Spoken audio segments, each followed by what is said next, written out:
Hi, I'm Jennifer Crow, and we're so glad you joined us. We're going to have a great story for you today. Barb and I, my friend Barb Swanson, we're going to have a story for you about triumph over tragedy. That's right. And Barbie, if you live in this world long enough, you're going to experience some kind of tragedy, isn't that true? Everyone does. But Yeah. our guest, Jenny Broughton, has, I think, experienced more than her fair share. Yeah. But God has brought her through every situation, and we just want you to welcome with us Jenny Broughton. Jenny, we're so glad to Thank have you here you. with us today. Thank you, We're just guys. thrilled that you've honored us by being here and sharing something so, wow, when you talk about the tragedies that you have been through, and yet you can talk about them, you know, we're just glad to have you. Thank and you. I want you Welcome, to, Jenny. yeah, welcome. So, Thank you. gosh, where do we start, Jenny? Just kind of tell us your story, because we've got ladies out there who have gone through tragedies. We want to know what happened to you. How did you get through what you Well, experienced? I didn't know it was tragic. That's the tragedy of it all. I didn't know it was tragic at the time. It was just life. It was the way I lived, and I thought everyone lived that way. But it was not always bad, and it was not daily. It was not habitual. But it was still tragic that a child still had to experience these kinds of things from people that they thought they could trust and that they loved and were their parents. But these were people who did not have a personal relationship with Jesus. They brought their own unhealed tragedies into their lives, into their marriage. And so they did the very best they knew how to do, but it was all certainly apart from Christ. And yet, I look back now and I know that God was still directing in spite of their lostness. He was ordering my steps. In this tragic time of some sexual interference that was happening through the boyfriends that my mother would bring into our home while my dad was overseas serving in the United States Navy, through sometimes physical abuse out of both of them being upset, drunk, overwhelmed. There would be spankings or beatings or slaps that would be pretty tragic. Hard words, harsh words, painful verbal abuse due to her things from her past. Sure. But luckily, there was a little tiny season where I was being dropped off occasionally at a church to go to Sunday school. And they would give us these beautiful brochures, these little booklets with Bible stories in them and beautiful pictures of the characters. I soon figured out that the central character was a man named Jesus. And it just seemed like every time we got one of those brochures, he was with women and with children, especially, I would notice. And they looked happy, they looked hopeful. And I would not realize that that would lodge in my brain and later in life.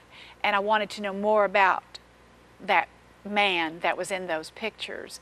But when I was 11, I would experience the murder and suicide of my parents.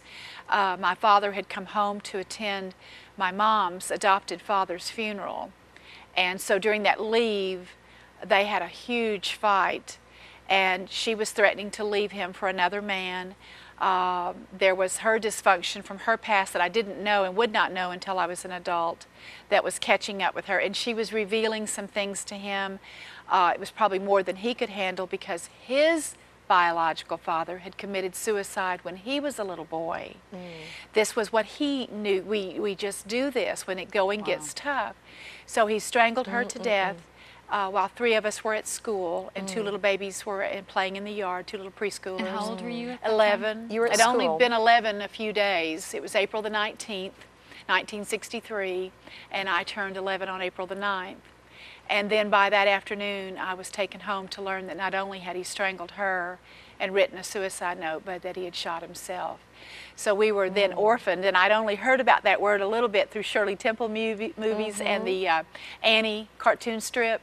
So I didn't know what an orphan really was, but it meant to be alone, to be left behind. I was very, very frightened, had a lot of fear. How old were your siblings? They were ranging in ages probably from 9 to about 2.5. And we had one Christian sort of relative, and she made some calls, and we basically got placed in a Christian children's home in South Texas. And how many of you were there? 5, but only 3 of us were placed in the children's home, and 2 went into some special needs and foster care.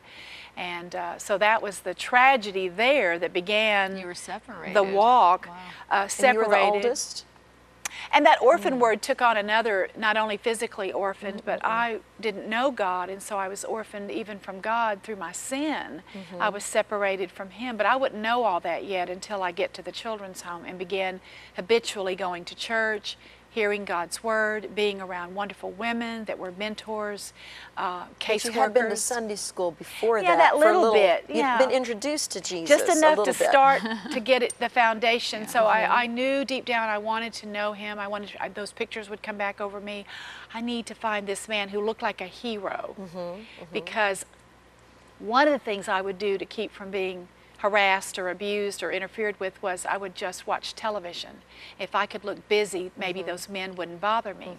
So I watched a lot of cowboy shows, a lot of westerns, and I desperately wanted this hunk of burning love cowboy to ride into town and fix it and rescue me and basically let some people have it. I didn't Christian love, but I didn't know. I just wanted to be rescued. I wanted to be loved. I wanted to be held.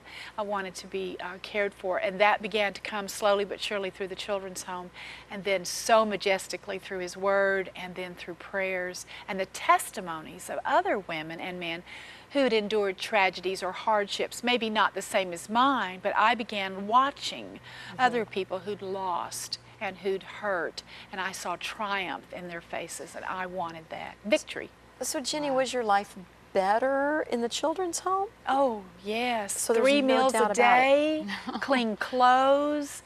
I got to go to college, didn't pay a dime to go to college. Did you recognize that at the time? yes. At your preteen age? Probably really more. I'm saved, invite Jesus into my life, let Him begin to lead me and forgive me of my sins. There at about 11, that summer, I prayed to receive Christ. I admitted my need. Now I knew that I was a sinner, not just a victim of sin. I sinned. I was separated. I wanted to be adopted, so to speak. I wanted to be God's girl, orphan no more. I wanted to be belong. I wanted to belong. And I didn't know all that I know now, but I did know that He loved me with an everlasting love. He knew me before I was ever in my mother's womb. So I began to just be really excited about all this. So really around 13 through 15, 16, I began to be truly sold out. Sold out at 15 or 16, living in the children's home. Yeah. And so the people that were there taught you about Christ. Oh, yes. They nurtured you. They were like the family that you hadn't really had. And so was life just roses? Oh, goodness gracious. From that point on? I was disciplined out there. I brought things into my life that needed healing, and I had to work through many fears, worries, control, trust, oh my soul, because Who they're do you asking trust? me to trust Jesus, and I can't even see Him. I've trusted all these people that I could see, and look what it got me. So I have to learn a lot of lessons there, but luckily we were able to go to public school, and I had teachers in my life who recognized some gifts in me. So I did begin to move toward teaching, got a degree in college in teaching, and taught for 17 years in junior high and high school education. So I had a lot of wonderful mentors in my life, on campus, off campus, in churches, all of that sort of thing. So it was, you know, the daily things that you go through.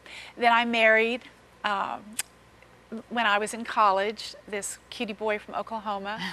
And we were going along pretty well, but the tragedies that began to come there were of a personal sort.